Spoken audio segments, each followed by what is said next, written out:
সন্ধ্যার সময় চা না খেলে আমার একদমই চলে না। আমি পুরা খাঁটি চাখর। হ্যালো এভরিওয়ান, আসসালামু আলাইকুম, ইটস মি ইন্টি। ফার্স্টে হচ্ছে 4 লিটার দিতেছিলাম। 4 লিটার ফার্স্টে কম হয়ে গিয়েছিল, পরবর্তীতে হচ্ছে আস্তে আস্তে করে আরও দিব, কারণ 4 লিটার কম দিলে ভালো লাগে না আমার কাছে। একদম অতিরিক্ত দেই না, অতিরিক্ত দিলে একদম তিতা তিতা ভাব লাগে। এই জন্য হচ্ছে আমি পরিমাণ মতো চা পাতি দিতেছিলাম।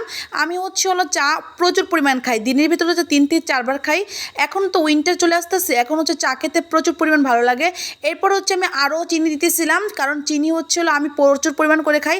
আজকে বানাবো দুধ চা, রং চা বানাইতে আজকে বানাবো না। দুধ চা আমার খেতে ইচ্ছা করতেছিল। রং চা খাই মাঝে মাঝে, কিন্তু দুধ চা খাই বেশিরভাগই দুধ চা খাই। এরপরে চাটা ভালোভাবে ফুটিয়ে নেবো। চাটা যদি ভালোভাবে না ফুটাই তাহলে কিন্তু একদমই ভালো লাগে না। চার মেন মজা চা ভালোভাবে ফুটাতে হবে এবং চা অনেক ঘন করতে হবে।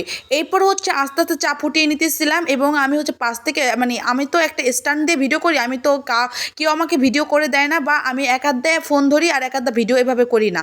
আমি স্ট্যান্ড দিয়ে এবং রিং লাইট দিয়ে ভিডিও করে থাকি, এবং আমি দুইটাই কিনে নিয়েছিলাম ভিডিও করার জন্য। একটা স্ট্যান্ড কিনেছি এবং একটা রিং লাইট কিনছি, দুইটাই আমি ভিডিও করার জন্য ইউজ করে থাকি। এই দেখো, আমার এমনি এখনও দুধ চা বানাইনি, কিন্তু রং চা দেখো কালারটা কি সুন্দর হয়েছে, এত সুন্দর। আমি দুধ চা রং চা অনেক সুন্দর করে বানাতে পারি এবং কফি অনেক ভালো করে বানাতে পারি। এইগুলোর প্রশংসা সবাই আমাকে করে। এরপর আমি একটু চেকে দেখতেছিলাম যে চিনি হয়েছে কিনা। পরবর্তীতে দেখলাম যে হ্যাঁ হয়েছে। পরবর্তীতে আস্তে আস্তে করে সব কিছু করতেছিলাম। এরপর আমি আস্তে আস্তে করে দুধ চা বানাতে যা প্রয়োজন সব কিছু আমি পাশ থেকে রেডি করতেছিলাম।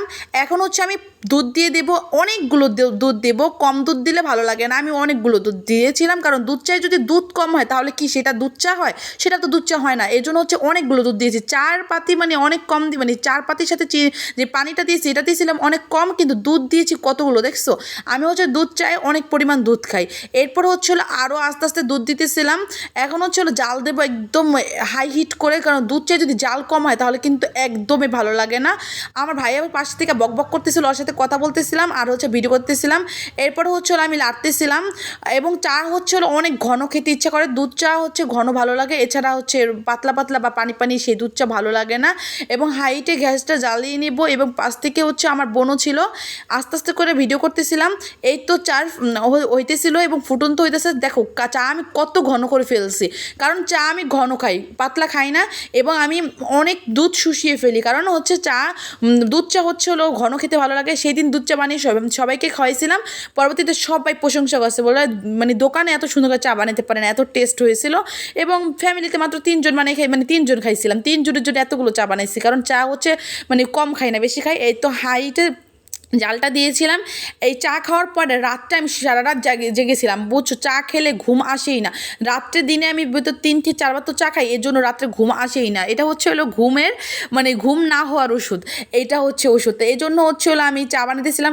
এখন কিন্তু আমার চা সারা রাত খেলেও ঘুম আসবে না, কিন্তু চা পরীক্ষার সময় বা পড়ার সময় যখন আমি চা যদি 10 কাপও খাই তারপর আমার ঘুম আসবে। এইটাই আমার ব্যাড হ্যাবিট। এরপর চায়ের কাপে ঢেলে নিয়েছিলাম। দেখো কালারটা কি সুন্দর হয়েছে। এই 1 গ্লাস চায়ের দাম দোকানে 20 টাকা কইরা। তো বাসায় বানিয়ে খেলে একদম মন মতো করে খাওয়া যায়, দোকানে মন মতো খাওয়া যায় না। আজকের ভিডিও এ পর্যন্ত। আমার ভিডিও যাদের ভালো লাগে অবশ্যই আমাকে সাপোর্ট করবা। তোমাদের সাথে নেক্সট ভিডিওতে দেখা হবে। আল্লাহ হাফেজ, ভালো থাকবেন।